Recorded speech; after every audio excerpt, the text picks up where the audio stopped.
மரணம் என்பது முடிவா இல்ல தொடக்கமா? நாமெல்லாம் மனுஷனா பிறக்கிறோம், நிறைய தப்பு பண்ணி வாழ்றோம், கொஞ்ச நாள்ல செத்தே போயிடுறோம். அப்போ அந்த மரணத்துக்கு பின்னாடி என்னதான் நடக்கும்? நம்மளோட ஹார்ட் நின்னதுக்கு அப்புறம் 7 நிமிஷம் கழிச்சு பிரெயின்ல உள்ள ஹிப்போ கேம்பஸ் அப்படிங்கிற பார்ட்ஸ் ரொம்பவே ஆக்டிவா இருக்கும். அப்போ நம்ம லைஃப்ல நடந்த நிகழ்வுகள் எல்லாம் கனவு மாதிரி தெரியுமா? இது பேரு 7 மினிட்ஸ் தியரி. இது எங்க கண்டுபிடிச்சாங்க அப்படின்னா, கனடா நாட்டுல உள்ள அஜ்மல் சம்மர் அப்படிங்கிற டாக்டர் அவங்களோட டீமோட 87 வயசான ஒருத்தருக்கு இஇஜி ஸ்கேன் பண்ணிக்கிட்டு இருந்தாங்க. இஇஜி ஸ்கேனிங் அப்படின்னா எலக்ட்ரோ என்செஃபலோகிராஃபி. நம்மளோட மண்டையில எலக்ட்ரோட் பிரெயின்ல சுத்தி வச்சு நம்மளோட பிரெயினை மானிட்டர் பண்ணிக்கிட்டு இருப்பாங்க. அப்படி அந்த வயசானவரோட பிரெயினை மானிட்டர் பண்ணி பார்க்கும்போது தான் எதிர்பார்க்காத விதமா அவருக்கு ஹார்ட் அட்டாக் வருது. அப்போ அந்த வயசானவர் இறந்து போறாரு. அவரோட ஹார்ட் நின்ன கொஞ்ச நேரத்திலேயே அந்த டாக்டருக்கு ஒரு மிகப்பெரிய ஷாக்கிங் காத்துட்டு இருந்துச்சு. அதுதான் அந்த வயசானவரோட பிரெயின்ல உள்ள காமா வேவ்ஸை அந்த இஇஜி கிராஃப் காமிக்க ஆரம்பிச்சிச்சு. அந்த டாக்டருங்களுக்கு எல்லாம் ஒரே குழப்பம். அது எப்படி ஒருத்தர் இறந்ததுக்கு அப்புறம் பிரெயின் காமா வேவ்ஸை ப்ரொடியூஸ் பண்ணுது? ஏன்னா அந்த காமா வேவ்ஸ் எப்போ வரும் அப்படின்னா, ஒருத்தர் ஆழ்ந்த சிந்தனையில இருக்கும் போதும் கனவு காங்கும் போதும் தான் வரும். ஸோ அந்த காமா வேவ்ஸ் ப்ரொடியூஸ் ஆகுறது 7 நிமிஷம் அப்படியே தொடங்குச்சு. அதுவும் பிரெயின்ல உள்ள ஹிப்போ கேம்பஸ் அப்படிங்கிற பார்ட்ஸ் ரொம்பவே ஆக்டிவா இருந்திருக்கு. அந்த ஹிப்போ கேம்பஸ் எப்போ ரொம்ப ஆக்டிவா இருக்கும் அப்படின்னா, நம்மளோட தாட்ஸை ரீகலெக்ட் பண்ற நேரம் தான் ரொம்பவே ஆக்டிவா இருக்கும். ஸோ இது மூலமா ஒருத்தர் இறந்ததுக்கு அப்புறம் அவங்களோட லைஃப் இன்சூரன்ஸ் கனவா வருது அப்படின்னு அன்னைக்கு தான் கண்டுபிடிச்சாங்க. இந்த மாதிரி பல தியரிஸ் இருக்கு.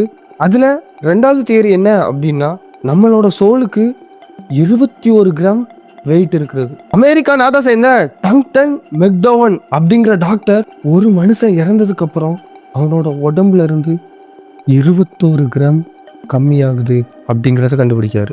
ஆனா இதே எக்ஸ்பெரிமெண்ட்டை நாய்களுக்கு இடையில பண்ணி பார்க்கும்போது எந்த ஒரு வெயிட்டும் குறையல. ஸோ இதுல இருந்து அவர் என்ன சொல்ல வராரு அப்படின்னா, மனுஷங்களுக்கு ஆன்மா இருக்கு, ஆனா நாய்களுக்கு ஆன்மாவே கிடையாது அப்படின்னு சொல்ல வராரு. 3வது ஒரு தியரி இருக்கு, simulation theory. Simulation theory, wow, இதை நான் கண்டுபிடிச்சிட்டேன். இருக்கு ஆனா இல்லை அப்படிங்கிற மாதிரியே விர்ச்சுவலா இந்த உலகத்தை கிரியேட் பண்ணி வச்சிருக்காங்க, அவ்வளவுதானே? அப்படி இல்லை. நிறைய பேரால உயிர்களை கிரியேட் பண்றதுக்கு எப்படி ஒரு கிரியேட்டர் இருக்காரு அப்படின்னு சொல்லப்படுதோ, அந்த மாதிரியே இந்த வேர்ல்டே ஒரு வீடியோ கேம். அதுல நாமளா ஒரு சாதாரண ஒரு பிளேயர்ஸ். எக்ஸாம்பிளுக்கு வீடியோ கேம்ல எப்படி ஸ்டார்ட் அப்படின்னு ஸ்டார்ட் பண்ண உடனே கேம் ஸ்டார்ட் ஆகுதோ, அந்த மாதிரியே நம்மளோட லைஃபும் ஸ்டார்ட் ஆகுதான். கேம் எப்போ எண்ட் ஆகுதோ அதே மாதிரி நம்மளோட லைஃப் மரணம் அப்படிங்கிற பேர்ல எண்ட் ஆகுது அப்படிங்கிறது தான் இந்த தியரியே. இது மூலமா என்ன சொல்ல வராங்க அப்படின்னா, இந்த உலகமே ஒரு விர்ச்சுவல். இந்த உலகம் அப்படிங்கிறதே கிடையாது, ஹியூமன்ஸ் அப்படிங்கிறவங்களும் கிடையாது, ஆனா விர்ச்சுவலா கிரியேட் பண்ணியிருக்காங்க. நாம ஜஸ்ட் ஒரு வீடியோ கேம் மாதிரி ஒரு பிளேயர்ஸ் தான். யாரோ ஒருத்தங்க நம்மள கண்ட்ரோல் பண்ணிக்கிட்டு இருக்காங்க அப்படிங்கிறது தான் இந்த தியரி சொல்லுது.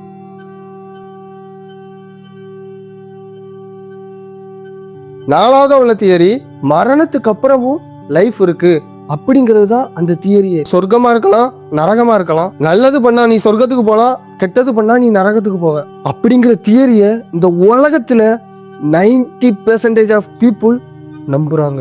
கடைசியா கோஸ்ட் தியரி. ஒரு மனுஷன் இறந்ததுக்கு அப்புறம் பேயா மாறுவான். அவனோட ஆசைகள் தீராம இருந்தா அவன் பேயா மாறுவான். அவன் தன்னைத்தானே அழிச்சுக்கிட்டா பேயா மாறுவான். ரத்த காட்டேரி, குட்டி பிசாசு, மோகினி அப்படின்னு பல பேர்களால பேய்கள் அழைக்கப்படுது. இதையும் நிறைய மக்கள் நம்புறாங்க.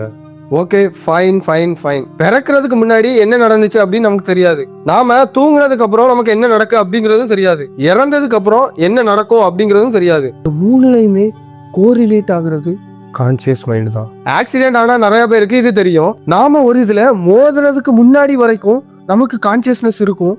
ஆனா அந்த மோதுற நொடி என்ன நடந்துச்சு அப்படிங்கிறதே நமக்கு தெரியாது. ஸோ இந்த இடத்துலையும் கான்சியஸ் அப்படிங்கிறது போச்சு.